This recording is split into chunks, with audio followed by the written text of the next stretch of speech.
ప్రస్తుతం ఇదేదో మాదేదో గ్రూపిజం అదేం లేదండి. ఇక్కడ మాకు మాట్లాడటానికి పదాలు ఉన్నాయి తప్ప, పదాలు వాటిని వ్యక్తం చేసే పదాలు ఉన్నాయి తప్ప పదవులు లేవు.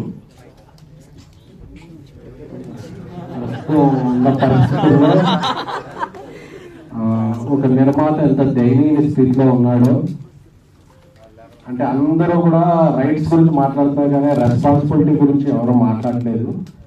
సో అందుకనే నిర్మాతలు అంటే నేను సోషల్ మీడియాలో కొంచెం యాక్టివ్ ఉండటం వల్ల ఏంటో అందరూ కూడా మీరు 100 కోట్ల సినిమాలు చేస్తారు కదా, టికెట్ రేట్ ఎంత పెడతారు కదా, ఇలాంటి ఇదవుతున్నాయి. కానీ మేము ఎవరో 100 కోట్ల సినిమాలు చేయట్లేదండి, అలాగే టికెట్ రేట్లు కూడా హైకులు పెట్టుకోవట్లేదండి. బట్ మేము we are existing in this industry, we are part of this industry, we are heart of this industry.